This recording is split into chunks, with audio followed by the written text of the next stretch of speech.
مولوی معارف اللہ خان صاحب پیش فرمائیں گے۔ صلی علی رسول کریم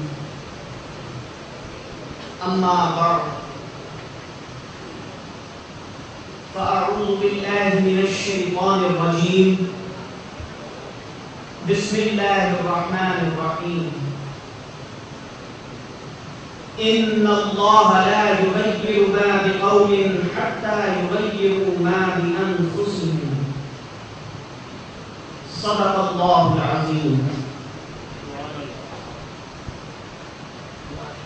صدر محترم،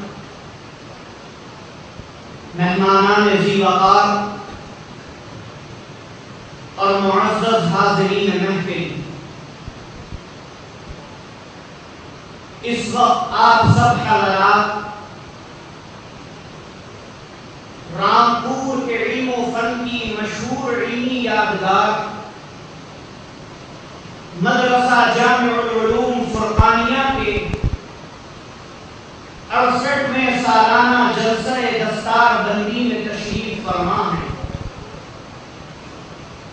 جس میں ہم سب آپ کا خیر مقدم کرتے ہیں۔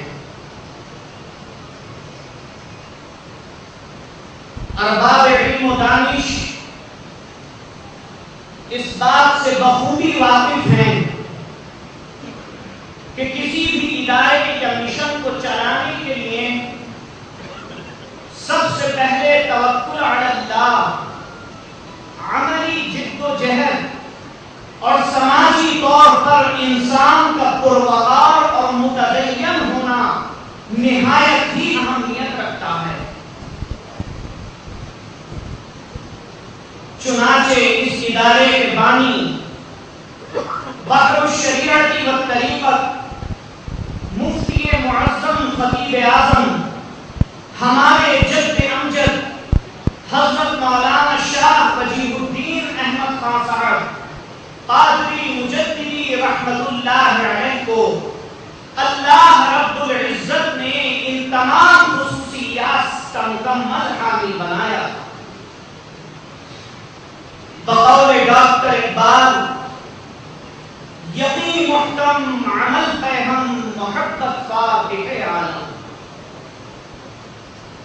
یقین محکم عمل پہ ہم محبت فاتح عالم،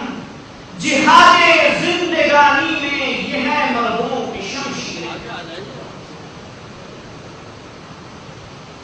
ایک زمانہ تھا کہ جب اس رامپور دارالسرور کے علم و فن کا ڈنکا دنیا میں بجتا تھا، رامپور کا مشہور عالم مدرسہ عالیہ اور اسی جیسے لاتعداد مدرسوں کے ذریعے یہاں علمی شمع روشن کی، اور بے شمار پروانے دنیا کے گوشے گوشے سے آ کر یہاں زبان کی مشہور لغت المنجد کے مصنف نے مصطفیٰ آباد کو بخارائے ہندی کے نام سے بھی یاد کیا۔ لیکن حضرات، وقت اور موسم کبھی یکساں نہیں رہتا، بہار ہو کے خزاں کبھی دائمی نہیں ہوتے۔ اس بات کو قرآن کریم نے یوں واضح کیا ہے کہ وَتِلْكَ الْأَيَّامُ نُدَاوِلُهَا بَيْنَ النَّاسِ، اللہ رب العزت فرماتا ہے یہ زمانہ اور وقت کبھی ایک جیسا نہیں رہتا، اس کو ہم اپنی مصلحت کے اعتبار سے لوگوں کے درمیان تبدیل کرتے رہتے ہیں۔ اور پھر وہ وقت بھی آیا کہ جب اس چمن کے پھول اور گلچے زمانے کی تبدیلی کی وجہ سے مرجھانے لگے، اور قریب تھا کہ علم و معرفت کی نہریں سوکھ کر خشک ہو جاتی، کہ ایک نباغ اور مجدد وقت عزم محکم کا سہارا لے کر کھڑا ہوا اور اہل رامپور سے پکار کر یہ کہنے لگا کہ اے لوگوں، اگر مدرسہ عالیہ کا علمی وقار رفتہ رفتہ ختم ہو رہا ہے، علوم مشرقیہ کا زوال قریب ہے، لہذا اٹھو اور میرے ساتھ آؤ۔ اگر اس وقت تم نے میری آواز پر لبیک نہ کہا اور میرے ہاتھوں کو نہ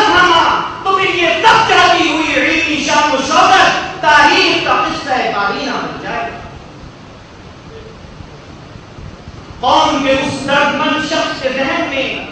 اس آیت کریمہ کا مفہوم تھا کہ ان اللہ لا یغیر ما بقوم حتی یغیروا ما بانفسهم، یعنی جس قوم کے دل میں خود اپنی حالت بدلنے کا احساس نہ ہو، اللہ بھی اس کی حالت پر رحم نہیں فرما۔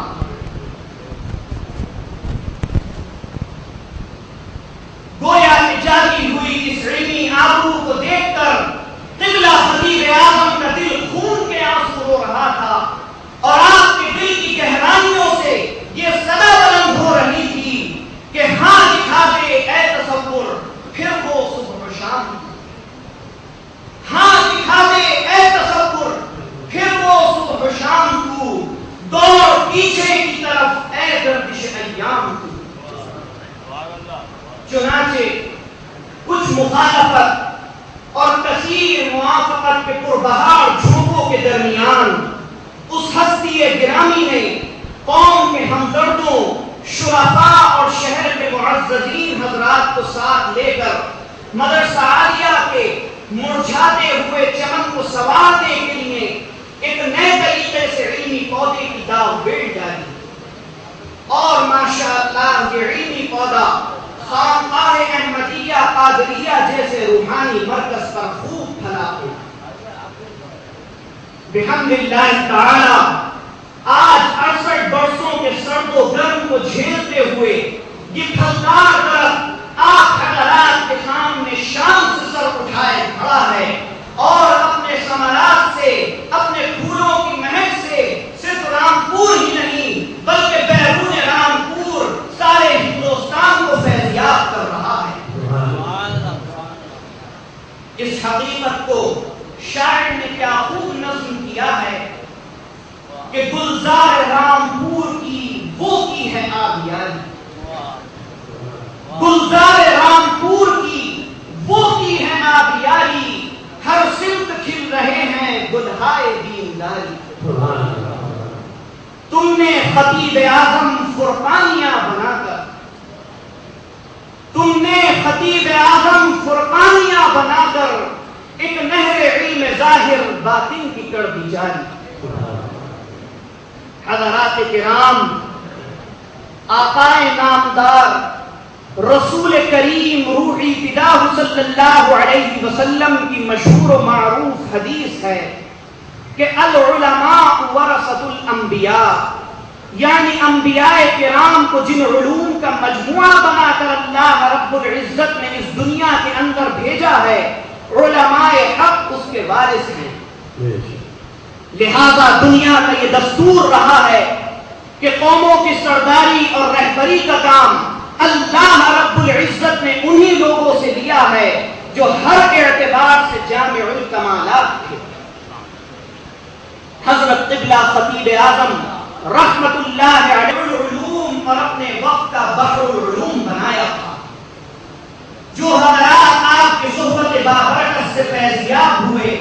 جنہوں نے آپ کی تقریریں سنی، وہ جانتے ہیں کہ آپ کی گفتگو میں علم تفسیر، علم حدیث، تصوف، منطق و فلسفہ، علوم ادبیہ اور معلومات عامہ کے موتی بکھرتے نظر آتے ہیں۔ وَلَيْسَ عَلَى اللَّهِ بِمُسْتَنْكِرٍ أَن يَجْمَعَ الْعَالَمَ فِي وَاحِدٍ، یہ بات اللہ رب العزت کے لیے کوئی دشوار نہیں ہے کہ وہ بہت سی خصوصیات کو ایک انسان کے اندر جمع کرنا۔ اللہ جل شانہ وعم نوالہ نے حضرت قبلہ خطیب اعظم کو بیک وقت متعدد اور مختلف اقسام کی خصوصیات کا گلدستہ بنا دیا تھا۔ آپ بے مثال رائٹر بھی تھے اور بہترین مقرر بھی، لاجواب مدرس بھی تھے اور پختہ مشق اور پرکیف شاعر بھی۔